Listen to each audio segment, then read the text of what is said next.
but the paycheck comes first, baby. Absolutely. But he's going to be stepping up to the plate against SHADIC, who lost to my other player, actually, Riddles, earlier today in the first round of winners.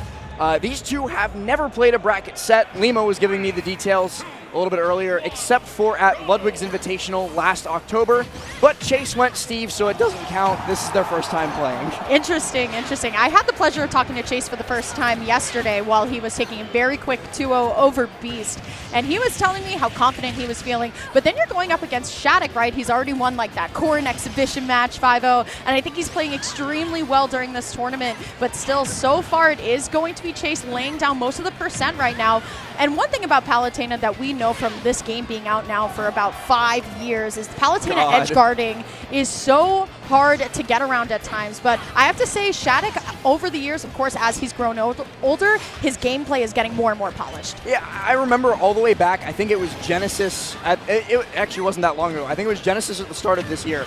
SHADIC was going up against the Buzz, and that was like the most I've ever seen a young player do against DeBuzz without getting like completely frustrated, completely walled out, like starts to lose hope when DeBuzz is on the opposite side of the stage throwing Pikmin at you. Like, this kid has the top player gene, but Chase going to try and do a little bit of gene therapy, removing that from SHADIC and removing the first stock as well. Now already starting off with my favorite, the Palutena Pain Train, the triple nair Airplane. into, yeah, whatever you want at that point. I love the air dodge going high there. I love Palutena's love to do, just drop off, get the back air. Now SHADIC going to have the opportunity on the edge guard here, but I'm loving the way that Chase is playing a little bit more evasive. You can with Palutena here, and it is now almost going to cement a whole stock lead at this point, Last. What does SHADIC even need to do here? I mean, at this point, he really, first of all, needs to take the first stock, but in the immediate future, he needs to get back to stage as he very nearly loses a second one to the falling counter. Palutena's counter not quite going to be able to stop Corrin from snapping to ledge there.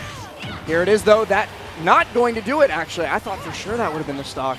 Ooh, okay. We're still learning new things about Corrin every day. Absolutely, but that's the fun part about this game, right? Still, though, it will be the short hop up air that is going to take that stock. The Yato going literally all the way around Corrin's head at that point, but now it is Chase and the Chase show. Unfortunate for SHADIC, going to land above the ledge, and that's going to be easy edge guard for Chase there. Something that I don't think gets talked about enough with Palutena, which is funny to say, because Palutena, she got a lot going for her. But one of the things that I don't think gets talked about enough is that she has so much like ability to kill off straight hits.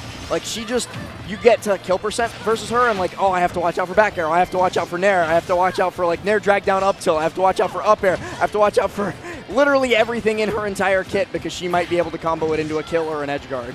Still, though, SHADIC doing a really good job sharking right now, showing why Corrin has amazing range. It is going to be the neutral B, but gets something started. Loving the placement of the nair, but still unable to find this up air. Love the mix-up with the back air, though. Chase now going to be in SHADIC's same shoes, but there's the pin. Not going to be enough for the stock. I think Chase is terrified of getting insta-pinned on his, like getting two-framed with the insta-pin on ledge, because he's recovered high almost every time unless he visually sees SHADIC commit to covering high. SHADIC, though, covering right in front of his own face that time. Quick little neutral B to close out Chase's stock. And it was a strong start for Chase, but SHADIC slowly bringing it back. 71% on him. That's not all that much in the grand scheme of things. Corrin can make that with one good combo. Absolutely, and I think SHADIC's spacing has gotten a lot better throughout this as well. I feel like he's much less going for things on shield, a little bit less of the nair, excuse me.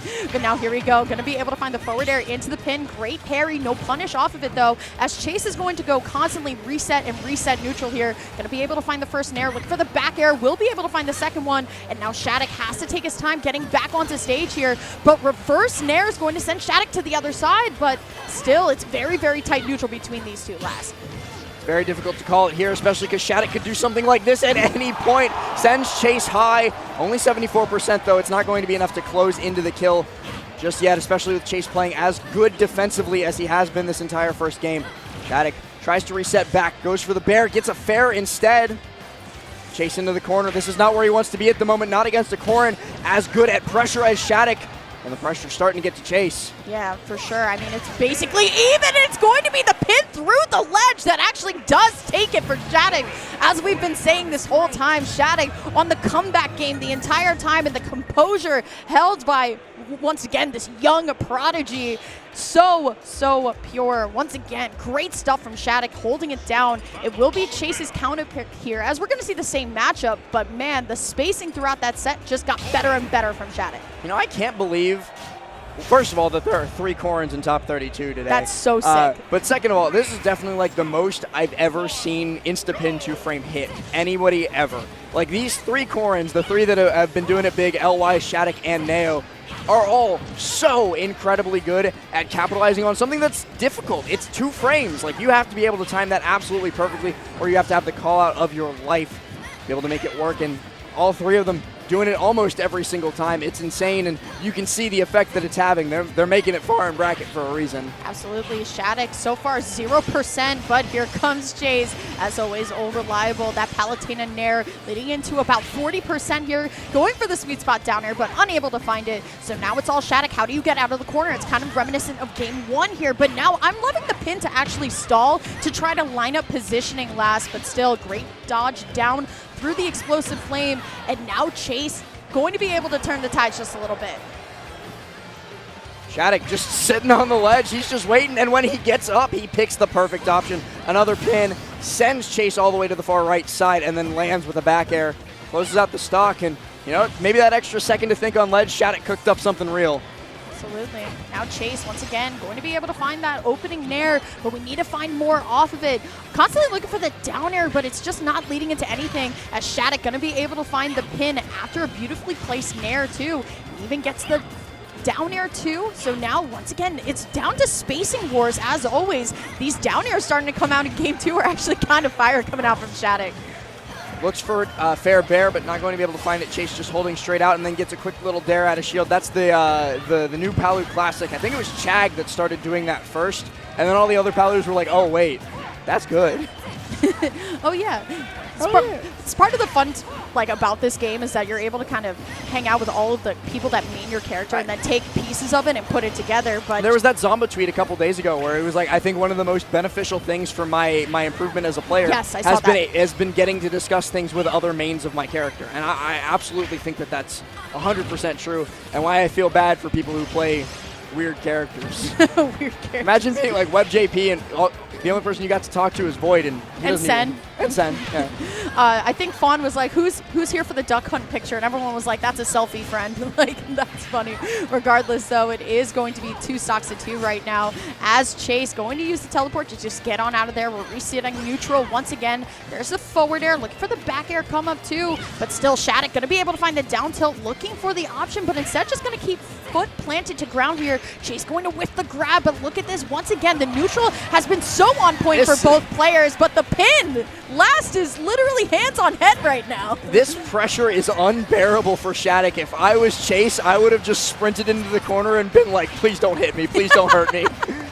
Back throw here, though, going to even us up, I think. No, not quite. Chase is going to have to do a little bit more work, and he fails to do so. He's not able to get the falling there, and he almost gets insta-pinned. At 7%, it wouldn't have been the stock, but man, it's still scary. Yeah, absolutely. It's all this damage, too, especially now when you're down 1 whole game, and Corrin has a lot of rage to work with, too. SHADIC, though, going to get propped up by the dash attack, and now it's all Chase. How do you want to be able to take this stock? Great parry on the back air into the pin, but it will be Chase evening things up in terms of stock count with that back air.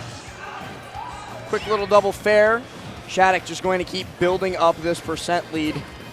All he needs is one opportunity in the corner, and Chase knows that he's staying right on the edges of that Pokeball when he can right now. Oh my god, just hold shield! Scary. Just hold shield! It's so scary, too, because sword characters, right, they have so much range. Once again, nair into back air by SHADIC on the verge of taking this game number 2. Gonna see a little bit of a switch in positions. The neutral has been so fire last. I cannot get over it. Both just bearing right outside of the other's effective range. It's so funny to watch. Just dash back, keep doing it. Ooh, okay, there we go. We're starting to get the shield timing down on the pin here. There's the forward air looking for the up air, but it once again, Pin Master SHADIC going to be able to take this up 2-0 right now. And apparently, I'm getting word, Neo just beat Tweak. Oh. Corrins are eating. Corrins are eating. Eating SHADIC real good. certainly eating up Chase at the moment and getting another pin to close out game number 2. Chase, he's a player who gets flustered. As good as he is, I don't think he's one to make that many comebacks, right? Like, he gets frustrated, he gets angry. Right. But as I'm going to quote a good friend of mine who shall remain anonymous, Chase maulding is like a comeback mechanic sometimes. The angrier he gets, the better he does. I don't know, though. Beautiful opening string from SHADIC here. Pin and just going to pin away here as Chase trying to figure out the best way to start approaching here. But the nairs out of shield have actually been really good for SHADIC right now as Chase trying to get something lined up, but the parries have been fantastic. It's SHADIC just looking so strong on the stock 1. Quick first hit from Chase, but then SHADIC finally, or not even finally, immediately turns it right back around, and he's fine. Yeah, but still really scary, especially knowing about SHADIC's like pin rate this set too. Just going off stage, kind of scary here. But now we're going to be able to see Chase try and get something started. But once again, it just seems like SHADIC has all the answers. Love the nair into back throw though, so we're trying to get something cooking here. But once again, it's all SHADIC show right now. Finds the first nair though, but we're pinned and we're out. And look at Corrin, like, slightly hurt box shifting on her dash. She ducks her head down just enough, and that one time there, the hurt box shift down was enough for SHADIC to avoid Chase's bear. That is insane. Okay, opportunity, but it will be the get-up attack that does stop the up smash coming out from Chase here. Chase has done a fantastic job of bringing this back, especially after that beautiful opening sequence here. But now it's all SHADIC trying to read the jump with the back air, but instead it will be catching the jump with the up air itself. SHADIC up 3 stocks to 2.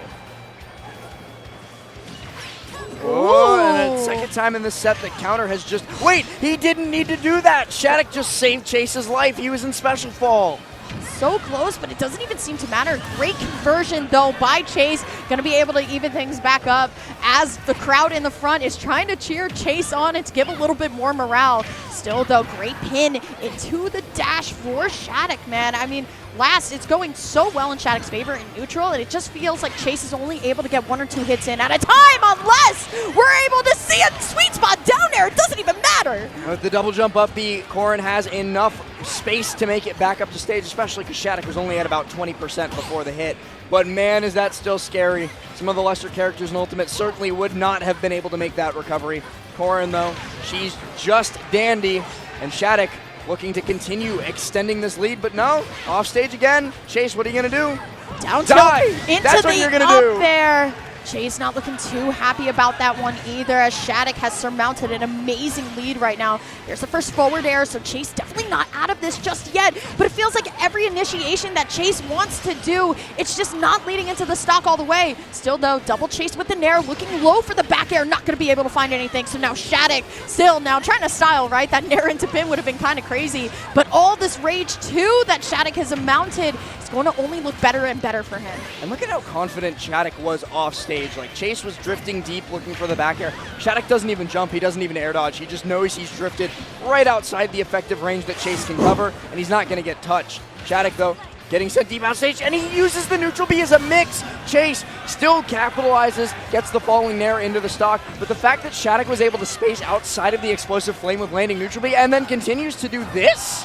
Did you see the pin and the back air interaction there? Kind of crazy here. Chase at 80%, definitely not impossible here, especially when we're able to get something started with a couple of nairs. But once again, SHADIC being a little bit more elusive. The down air going to lead into the pin right now. Finds another one. One more down tilt up air could definitely do it here, but it is going to be Chase that accidentally props above the ledge. It's not going to be enough though. Great DI by Chase. It's definitely not over, but how do you get out of the corner? It's so close either way, but it does not matter. SHADIC going to take it 3-0 over Chase in the heart of Texas.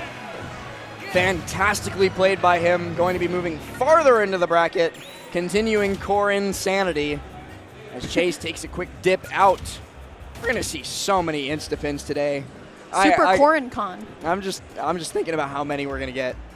But great stuff to SHADIC. Going to be moving on further. I'm going to take a quick peek at the bracket, actually. Yes, please. We're going to see, I know Light's a shark swimming in losers for sure after his unfortunate dip. Who was it against? It was against Mars. Yes. Mars, the well-prepared content creator. Content creator arc is over. Or it's all hope to you content creators. Oh my God. I'm looking at this part of bracket. So Light just beat Sen 3-1. Okay. Mia is currently 1-0 with Shuton on the French Dimension stream. The winner of that fight's Light. So we might get Light Mia or Light Shuton. Super exciting block. I love it. DD's about to fight Raflo. SHADIC just beat Chase, and so he's going to fight the winner of Big D Louis Money, which is our next set. I see the large Dawson out there in the crowd, so we'll get him in a second. And Apollo Kage is currently up 2-0 on Mutace, and the winner of that will fight Noi. And actually, fun fact, AK's been trying to fight Mutace for like I was about to say a year and a half now, and every time they're supposed to fight or about to fight, one of them gets upset. Yeah. So I was actually talking to Professor K, who is the director of Apollo Kage's documentary, Apollo Kage, The Unbreakable Will. Shout outs to them, by the way. They're like absolute gems of people, and I'm so excited for them to kind of release that. But we've been kind of talking all week, and I'm like, how's the storyline going? How's the storyline going? Because I was at Gateway casting top 8, and I remember Professor K was so upset that he didn't get to see that Mutace AK set. So now we're actually getting to see it on the other stream, which is exciting. So good on I guess, bracket luck that we're able to kind of complete a storyline. Yeah, we love it. They weren't supposed to fight at this tournament is the funny thing. Like the one time they're not supposed to fight, they end up running into each other. The times that they're supposed to fight, they avoid it. But yeah, I think our next set is going to be Big D versus Louis Money. They're recently sponsored by Luminosity. That was back at Battle of BC. You know, just another ace in there. That's like, they're stacking the deck. There's too many aces in that deck. There's like 6 or 7 of them. But before that, we got to give a quick shout out to all the groups making Super Smash Con possible. There we go. There it is. Well, once again, you guys can earn your Super Smash Con badge right now. All you guys have to do is follow the Super Smash Con profile on FreshCut. Badge holders who are here at the event get access to front row seating for Ultimate and Melee Top 8. So make sure you guys download that if you want the best seats in the house. Access to the photo ops with your top players and even entry into your daily giveaways. Viewers at home too, though, you guys can also get some swag and enter into the same daily giveaways. Get your badge today and download the app. But just so you guys know that the badge is only available for a limited time, and it's only available during the event itself. So today is the last day you can get your Super Smash Con badge. So make sure you guys follow the Super Smash Con profile on FreshCut for this badge, the best highlights from this event, and those exclusive giveaways. And, of course, we got to shout out the merch. Of course. Can't really run a tournament without merch these days, right? In Super Smash Con, you know, it may be the biggest one, but it's no different than the rest of them in that aspect. But it is different from the rest of them in the aspect that this merch is hot. It's already mostly sold out. I'm going to be completely real with you. It's already almost gone. I went up front to try and get, you see the coach jacket on the far right? Yeah, I like Tried that to get me one of those. All gone. Even gone. like I was willing to take like an extra large that would have been like a dress on me. Still gone. But you guys at home, you can head on over to ssc.gaminggen.gg or scan that QR code at the bottom right-hand side of your screen and get into the shop, order some stuff online, and don't make the mistake that I did and miss out. Absolutely. And we just want to give a big thank you to Intel, of course. With the latest Intel Core 13th Gen processor family, you can not only play the latest gaming titles, but you can stream and record it simultaneously with Intel's performance